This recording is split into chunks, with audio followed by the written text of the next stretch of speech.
Today, I will be once again testing recipes that appear on my TikTok For You page.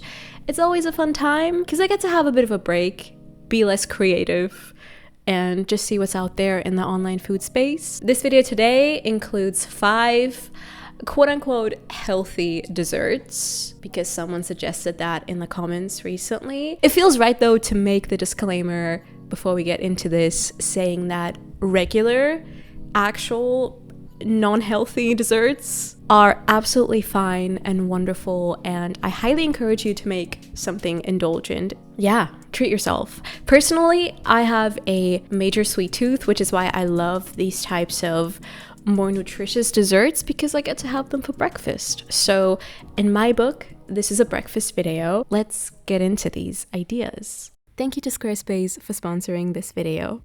Recipe number 1 is going to be for these strawberry ginger oatmeal bars. They came out so well. The original recipe is by Erin Clark. It is vegan originally too. I still made just tiny adjustments to this. First, I lined a brownie pan with wet parchment paper. I set that aside, and then I grabbed a large mixing bowl and a small saucepan. I also made sure to put the oven to 180 degrees Celsius. In the saucepan, we're going to melt either some vegan butter or coconut oil. While that's happening, combine all the dry ingredients: whole wheat flour, oats, baking powder, salt, dried ginger, some sugar of your choosing. I'm going with whole cane sugar or muscovado. You could also do date sugar, maple sugar, or just plain. Mix it all up. Then add the melted butter, which I ended up using a bit less of than what's written in the original recipe, and instead I added a bit of oat milk. So that's kind of the consistency you're looking for. 2/3 of this mixture you're going to add to the baking pan. This is going to be the oat base. It helps to flatten this out with wet hands. By the way, I ended up making a bit more of the oat mix just because I prefer the bars to be a bit thicker. But yeah, as always, ingredients, notes, measurements, it's all written down below. I hope I'm not confusing anybody. Right, strawberries, those are next. This is what I found to be the coolest part of this recipe. So you first cut them all up into chunks. Right, and then you just add them straight to the oat base, followed by cornstarch. I also decided to add some lemon zest, why not, and lemon juice. And then you just mix that up as best as you can without destroying the oat base. And then you add the remaining oat mixture on top, creating the crumble topping. And that's it. Then you put this into the oven for around 35 minutes or until golden brown. And there you go. Allow these to cool a little bit before cutting, and then serve them with whatever you like. How about some fresh yogurt, some nut butter? I did a little drizzle of a basic lemon powdered sugar glaze. I am so excited because this means that I don't have to worry about what to make for breakfast these next few days. I also think the ginger is an interesting choice. I like it, but it's maybe not for everyone. So if I were to bake this for a larger group, I would probably just be using cinnamon or vanilla instead. Let's move on to these individual deep dish cookies. This recipe I adapted from this TikTok.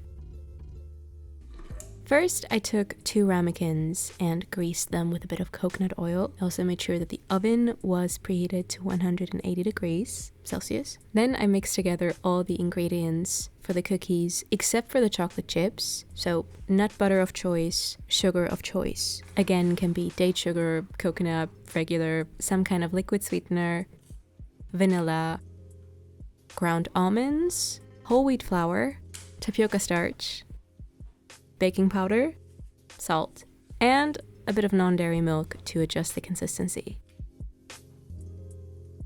Compared to the original, I cut down the sugar quite a bit, and the whole wheat flour was also my addition, but that can be swapped for oat flour. Yeah, last but not least, add in the chocolate chips, or nuts, or berries, whatever you like.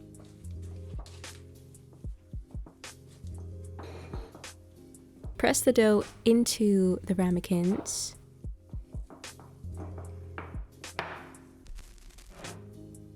And then bake these guys for 20 to 25 minutes or until the top is golden brown. Yeah, the inside of the cookies can still be slightly underbaked. Optionally, sprinkle them with flaky salt. And if you wanted to, you could serve this with ice cream. You could do banana ice cream or just leave it as is. Enjoy!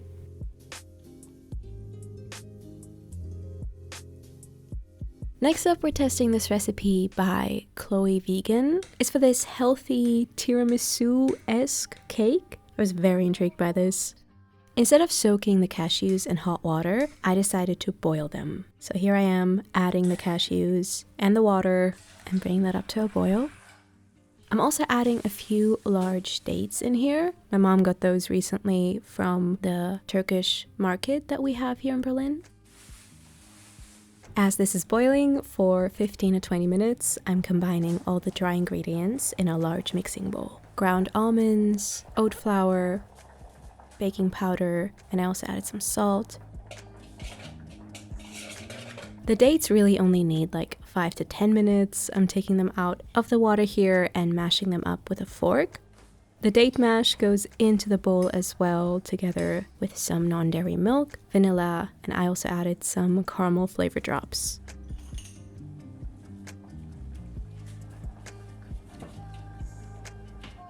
I wasn't sure how big the baking tray should be in this recipe, so I just did a wild guess. I'm letting this bake for 25 to 30 minutes. And then as the cake is cooling down, I am putting together the cream, which is made up of the boiled and now drained cashews, some thick plain soy yogurt, vanilla, some vegan protein powder, and liquid sweetener. Now we're gonna cut the cooled cake into rectangles. This is what's gonna low-key resemble the tiramisu biscuits. And then lastly, we need to make some coffee.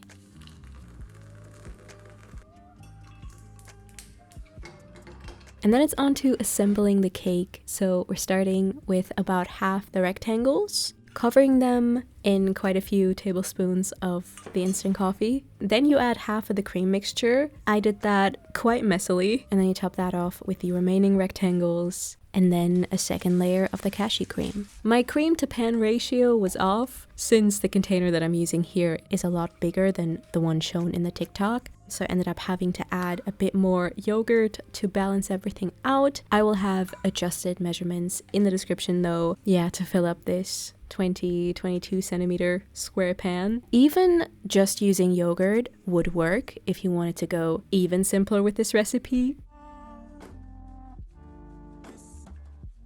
Ideally, you let this chill for at least an hour in the fridge. I dug into it right away and destroyed everything. So yeah, it was messy, but it was actually really tasty. I was a bit skeptical at first, but it's really good. It's like a really fun baked oats variant. And yeah, if you wanted this to be sweeter, you could add some more syrup into the batter, into the cream, or on top.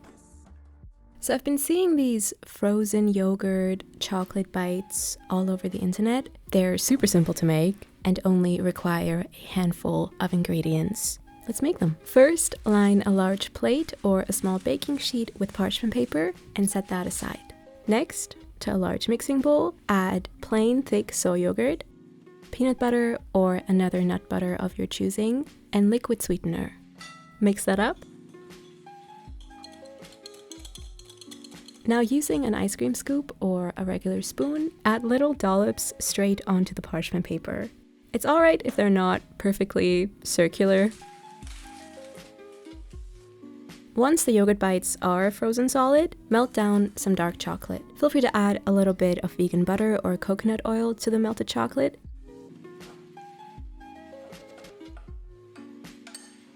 And now we're just gonna dump in the yogurt bites.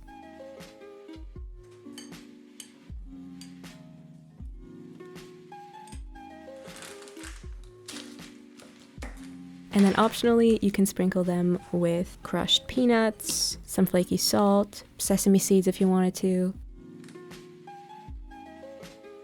And and then serve. Store them in the freezer as well for up to a few weeks. Yeah, it's like having a handheld frozen yogurt snack. It's really good. I definitely want to make different versions of these in the future. If you have some ideas for what I should do exactly, leave them in the comments.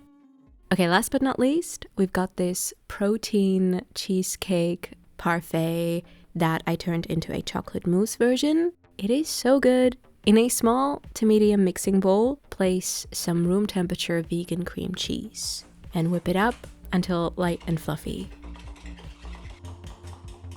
Next, add in all the remaining ingredients. Unsweetened thick soy yogurt, protein powder, can be vanilla or chocolate or cookie dough flavor, unsweetened cacao, pinch of salt, vanilla, some custard powder, squeeze of lemon juice, sweetener of choice, then whip it up.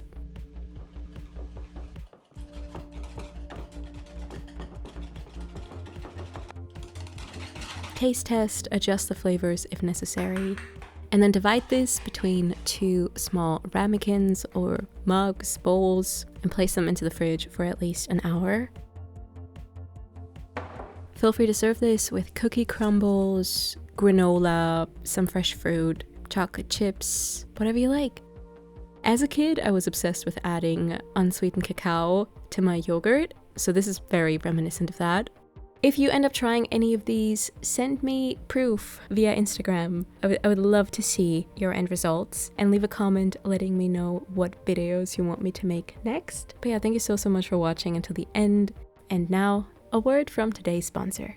Thank you to Squarespace for sponsoring this video. Squarespace makes it incredibly easy for you to develop and grow your online business and monetize your expertise in a way that suits your brand best. Start with a new website. Choose one of their many gorgeous templates to get started. Create a matching logo and newsletter, all within Squarespace as well. With member areas, you can now sell bonus hidden content, such as online courses, giving you the chance to build a new revenue stream with ease. If you need any extra help, don't hesitate to ask their 24/7 award-winning customer service. Head over to squarespace.com/MeNowRome and use the code MeNowRome to get 10% off your first purchase of a new website or domain.